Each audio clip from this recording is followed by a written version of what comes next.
اللہ کے علاوہ کسی سے ڈرنا چھوڑ دیں، غیر کا خوف دل سے نکال دیں، خوف نکال دیں، اپنی زندگی میں غیر کا خوف نکال دیں، نکال پھینکیں آپ امیروں کا خوف، نکال پھینکیں دنیا کیا کہے گی۔ یاد رکھنا عزتیں بھی رب دیتا ہے، ذلتیں بھی اس کی مشیت کا تقاضا ہوتی ہیں، رزق کا مالک بھی اللہ ہے۔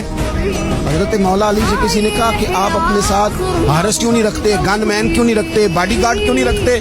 تو حضرت علی فرمانے لگے موت سب سے بڑی محافظ ہے، وقت سے پہلے آتی نہیں، آ سکتی نہیں۔ آپ غیر کا خوف نکال باہر پھینکیں۔ ایک جملہ میدان کربلا میں امام حسین نے کہا تھا، ایک جملہ، اور وہ جملہ اتنا طاقتور ہے کہ اگر سونے کے پانی سے لکھا جائے، ہیروں سے تولا جائے تو یہ ساری چیزیں کمزور پڑ جائیں۔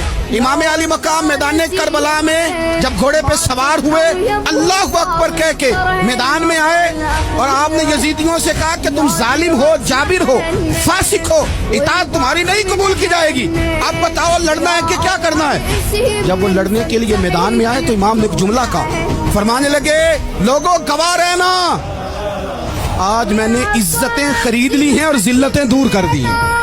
عزت ہے ہمارے پاس، عزت، ذلت دور ہو گئی۔ اگر اس کے ظلم سے چھپ کے بیٹھ جاتے، اگر ان تلواروں کے سامنے کمزور پڑ جاتے، اگر اس بڑے لشکر کو پیٹھ دکھا دیتے تو یہ عزت والا معاملہ لوگوں ہم نے عزتوں کا سودا کیا، ہم نے ذلتیں بھگا دی، ہم نے وہی سودا کیا جو ہمارے اجداد کا طریقہ تھا، جو ہمارے اسلاف کا طریقہ تھا، جو طریقہ ہم نے علی المرتضیٰ سے سیکھا تھا اور نبی مصطفیٰ سے سیکھا تھا۔